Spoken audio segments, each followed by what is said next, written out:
Et donc toi, tu aides ces femmes, par ton regard de nutritionniste et micronutritionniste. Tu peux nous donner, quelques clés sur l'importance de la nutrition? C'est déjà la base. C'est la base essentielle à toute, je dirais, à presque toute problématique. C'est le socle. On va commencer par créer une bonne nutrition équilibrée avec suffisamment de protéines, des glucides, des lipides, quelque chose, une assiette de santé et qui correspond aussi à cette personne et je dirais à son âge, à son style de vie aussi, mais à ses besoins aussi métaboliques. Donc déjà, la nutrition, c'est le socle, c'est la base. Et alors aujourd'hui, on va parler, d'un des symptômes assez conséquents pour, les femmes en périménopause et ménopause, c'est la perte de cheveux, la chute de cheveux. Parle-nous un petit peu de ce vrai problème pour les femmes. Malheureusement, c'est un cas qui est très récurrent. Je dirais, en périménopause, 3 femmes sur 5 peuvent être atteintes d'une chute des cheveux. Constater effectivement une perte de densité. Ça peut être juste ça. Une fibre capillaire beaucoup plus fine, avec beaucoup moins de volume.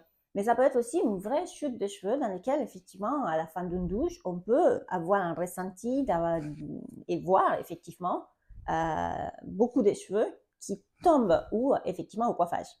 Donc, oui, la problématique existe puisque la chute des cheveux est très liée à nos hormones, notamment à notre oestrogène.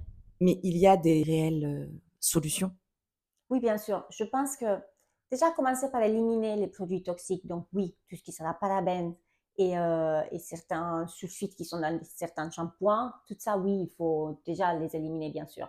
Ensuite, la nutrition. À partir du moment où nous avons des carences nutritionnelles, c'est on va créer nous-mêmes effectivement une faiblesse hormonale, mais qui aura un ressenti déjà sur la peau, sur les ongles et sur les cheveux. On le verra tout de suite, cette faiblesse, cette carence.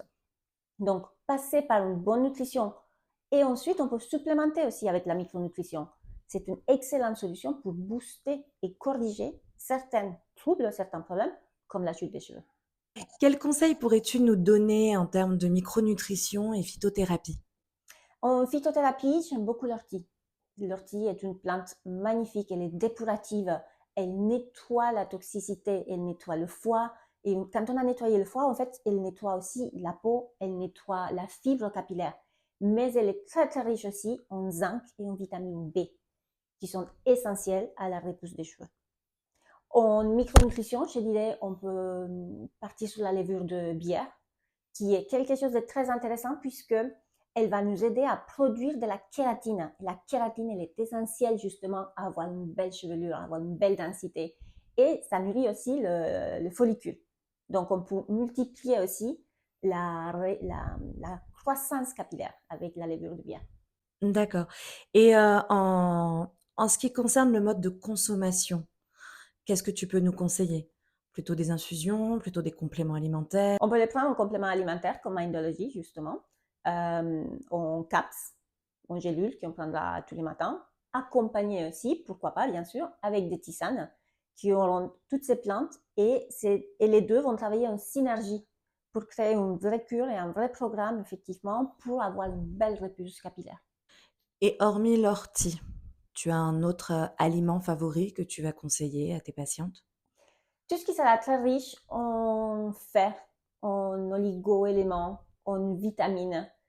Il n'y a pas un seul aliment à conseiller, il y a une alimentation équilibrée et très riche, nourrissante à avoir justement pour avoir des très beaux cheveux. Les oméga 3 par exemple.